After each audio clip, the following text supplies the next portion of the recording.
Well, this is the coolest AR I own. Welcome back to the Mike Papakilo Rumble / Odysee channel. I bought this on proxy bid from an auction company I used to live down the road from in Illinois for about 450 bucks after shipping, government theft, and all their stupid add-on fees. It's probably $100 more, but it's neat. I have no idea what this upper is. This is a one-piece dissipator style brake. The gunsmith here at BTO, I'm back at BTO, fun fact. Thanks to those guys for letting me shoot here. Cool sponsor. We do the Wednesday night shoots here. Texas Outlaw Match, check that out. Those are actually on YouTube since my USPSA channel is still up. Anyway, the gunsmith here said that this was based off the XM177, like half silencer, half not silencer. It didn't work that great at doing anything brake. I've never seen a short triangle handguard, which makes me giggle, along with that obnoxiousness down there. It's an Anderson lower, probably an Anderson upper. It's got one of those silly clamp-on carry handles. I would prefer a full forged top, but for this price I don't care. And the heaviest A2 stock I've ever felt in my life. Probably some Chinesium stuff off of AR15 discounts, but it's neat. It's got brass deflector, forward assist, old school style charging handle. And we're gonna shoot the piss out of it today.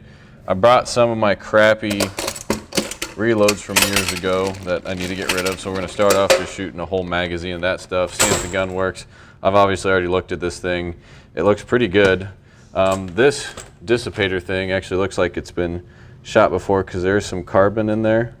Not a ton, but the inside of the gun looks completely clean, which I guess we might as well look at that now. It has actually oil in it. I was going to shoot it dry, but someone did take the time to oil it before they set it up.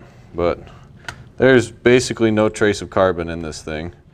The hammer's been dry fired a couple of times and it looks that way because there's an impression from the firing pin, but lower is lubricated, no carbon, hardly at all.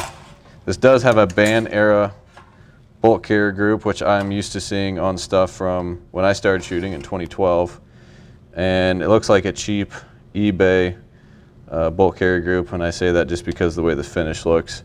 The gas key is in fact staked. Everything is here, but you can see the front face of the bolt carrier group doesn't quite look right.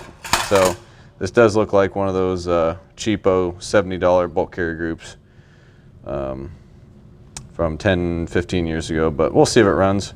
One way to check these is you actually put it in battery, blow in this tube. If you hear air leaking somewhere or you lose pressure in your mouth, you know it's leaking somewhere. And that one you can hear air leaking behind the firing pin. So that actually kind of works as a gas metering system, and it'll bleed gas and make the gun recoil lighter, but if it bleeds too much gas, it won't actually cycle. So we'll see if this actually works. Other than that, it's pretty much brand new. The other thing I did notice is if someone shot this, they probably had no idea what they're doing because the rear side is biased to the left side pretty significantly. So we'll see how that shoots here at 25. My microphones are trying to yeet themselves, so if we get through this without microphones dying, I'd be surprised. All right, I've been this excited to shoot a gun in a while, just because I've never shot something this goofy. So I'm kind of excited to shoot this thing. These are all really bad reloads that for some reason my lead dies didn't knock the shoulder back far enough, so they get stuck in chambers a lot. It is 57 millimeters overall length, 55 grain FMJ from CAM Reloading, American Reloading. 24.7 grains of WC844 from Red Eye Reloading. That's actually a really good powder. And I reloaded these for about 16.5 cents a round, which you can't do anymore because primers. This was back when primers were like 4 cents a piece. So now if I loaded this ammo, it would probably cost 25 to 30 cents a round. Because these bullets were usually about 6 or 7 cents. The powder was stupid cheap, and the primers, like I said, were like 4 cents each. So, thanks, Obama. And Hodgdon. I've been trying to go away from Hodgdon for years because they're expensive back then, and now all their powders are like twice the price. So fuck Hodgdon too. You guys can lick my ball sacks. Of course, this thing came with an Anderson, or not Anderson, a Magpul magazine, which I think are junk and they don't drop free out of hardly any guns unless you Dremel the sides of them down. So I went ahead and traded that for a steel magazine with the guys at BTO here. This is a Duramag, and this is a BCM, which is probably a Duramag because I don't think BCM actually makes their own magazines. So I'm gonna load this all the way up. See how many times we have to mortar this gun because of these crappy reloads. And go from there, I guess. I'm just gonna shoot like one 30-round group at this target. I'm gonna shoot about 10 rounds, see where we're grouping, adjust the sights, and just kind of go from there and have a fun little range day. That's 31 rounds, so load this gun the way it's meant to be. Lock the bolt back, insert the magazine. That was very sluggish.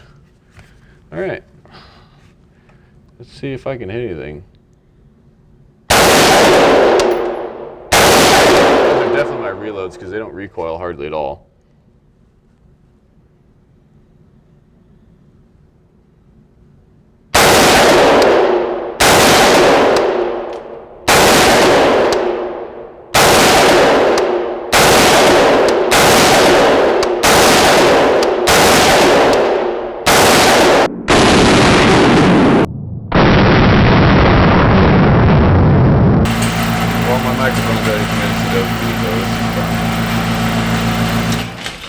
It looks like this is actually fairly well sighted in. We're shooting just a little bit low. I yanked one of these left. Yep, there it is. I yanked one of them left, but it's pretty well sighted in. So we'll try and shoot this thing at 50 yards and see where the point of aim, point of impact changes. 7 moves later. There we are, just past 50 yards. See our little groupie do. And I'm just going to continue to shoot seated, unsupported, see how this thing shoots pretty good, but we're not shooting full power ammo. I imagine if we shoot some Horny Frontier, this thing's going to have some grenades coming out of the end of it. So we'll see how that goes. Try and get you guys a decent close-up of the gun here. See how we do.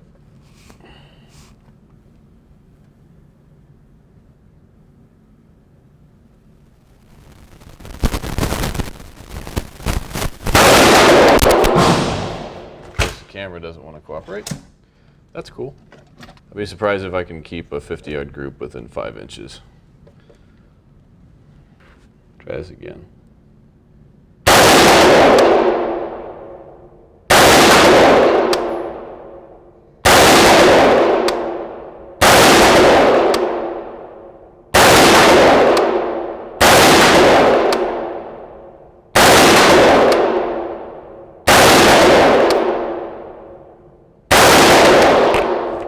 Recoiled strange.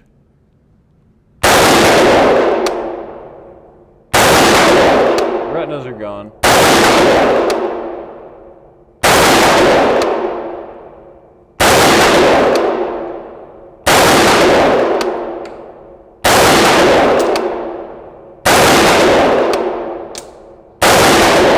Lock back. Cool. Gun run's pretty good. Not bad.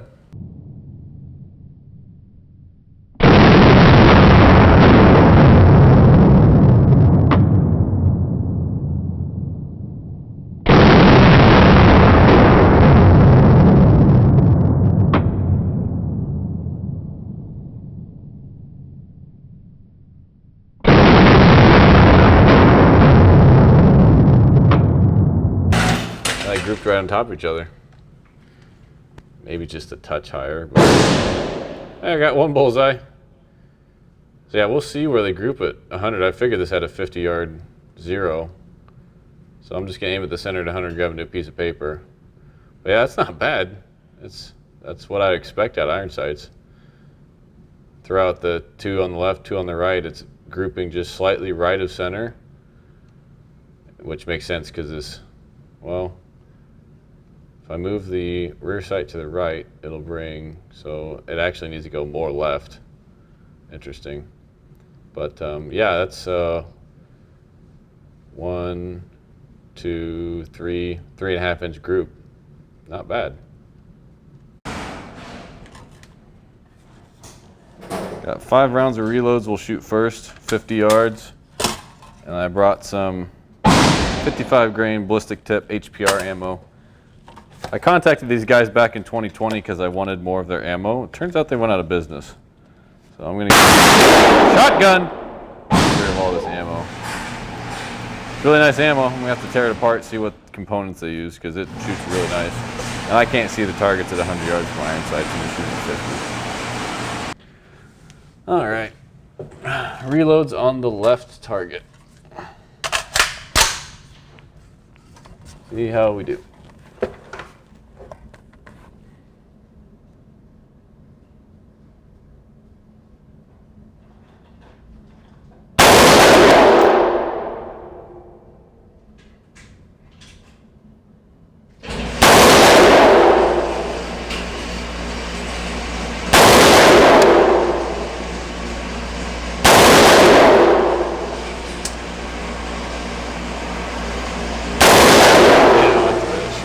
Full power ammo now.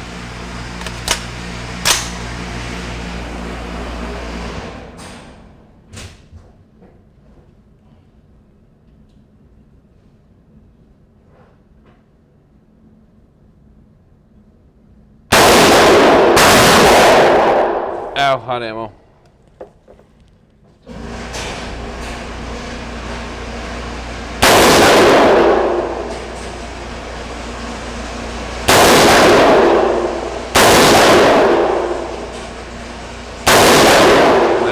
Really nice. See how I did.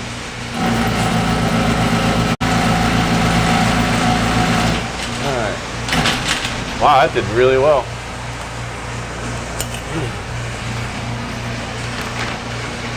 So there's the HPR ammo because the target was folded. I'd shoot over here. 1, 2, 3, 4, and I pulled one, it looks like.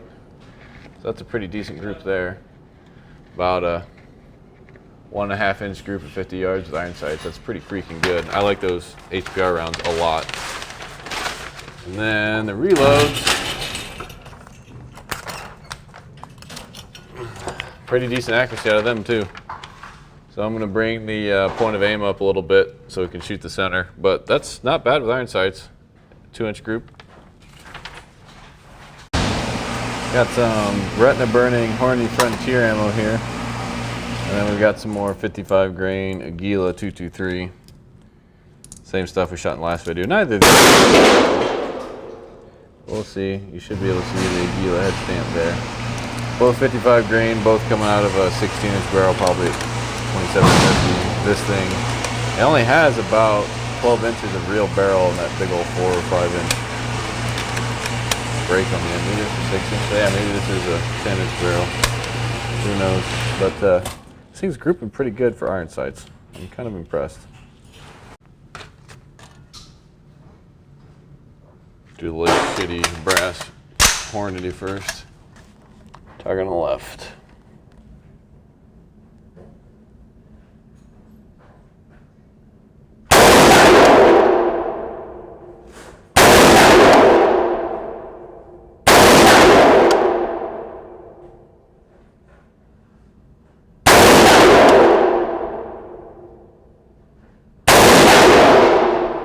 Last one blew out my retinas. And Aguila 223 on the right. Surprised this thing's been 100%.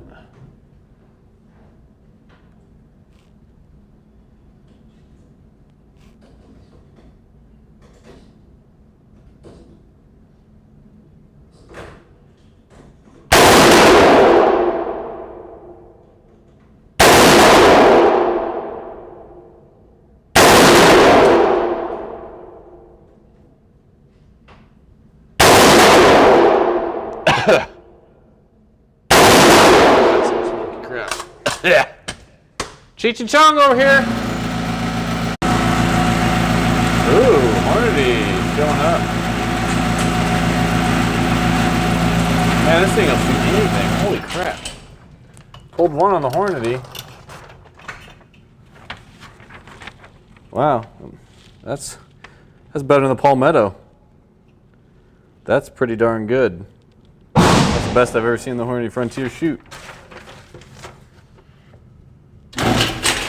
This one was really hard to see. So we got 3 here, and I pulled 2 over here. Those were me, because I couldn't hardly see. This was folded all sorts of weird. So this gun shoots everything well. Holy crap. Well, if it shoots those well, our last target, we've got some really ritzy stuff. This is some 1x brass 69 grain Barnes with 23 grains of benchmark going behind it, about 2,500 feet per second out of the 14.5-inch barrel of the head down armed gun. We're gonna shoot 5 rounds of it at 50 yards.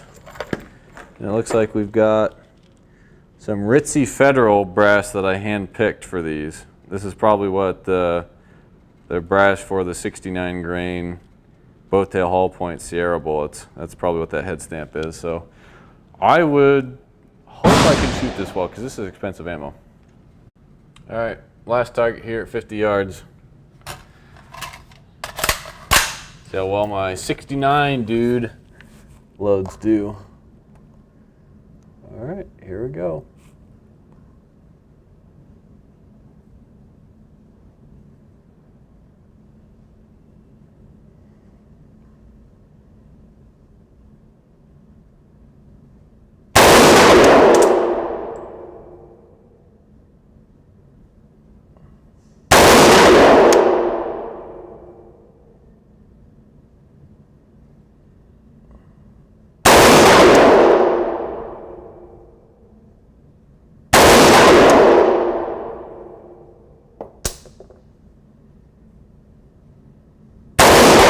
Man, those aperture sights are not my favorite, but it is shooting pretty well, so hopefully that was good. This is actually the most anxious I've been to see if you're from wild because there's a lot of pressure, because that's like dollar around ammo. Yeah, it was good.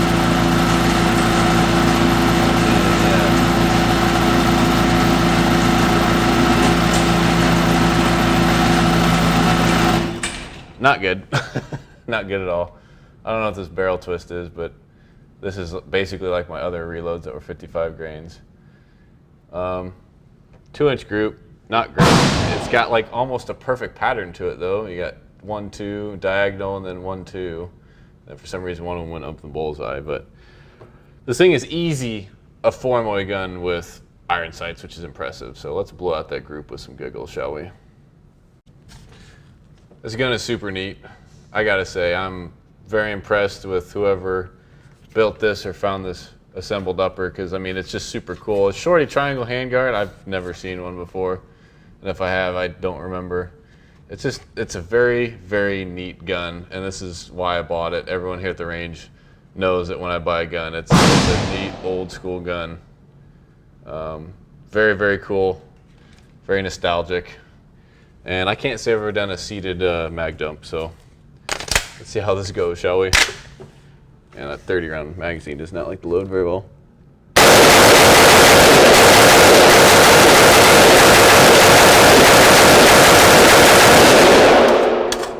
Oh yeah, very smoky. Hot! Very hot. Hot! Let's see how I did. I can't. All the smoke made it back to back.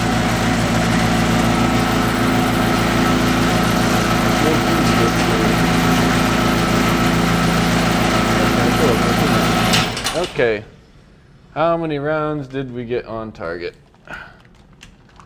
Is that a twofer? That looks like a twofer. All right, 1, 2, 3, 4, 5, 6, 7, 8, 9, 10, 11, 12, 13, 14. Oh, we got a both sides. 15, 16, 17, 18, 19, 20, 21, 22, 23, 24, 25, 6, 7. I only missed 3 rounds, boys and girls. That's pretty dang good. I like this gun a lot. Super neat.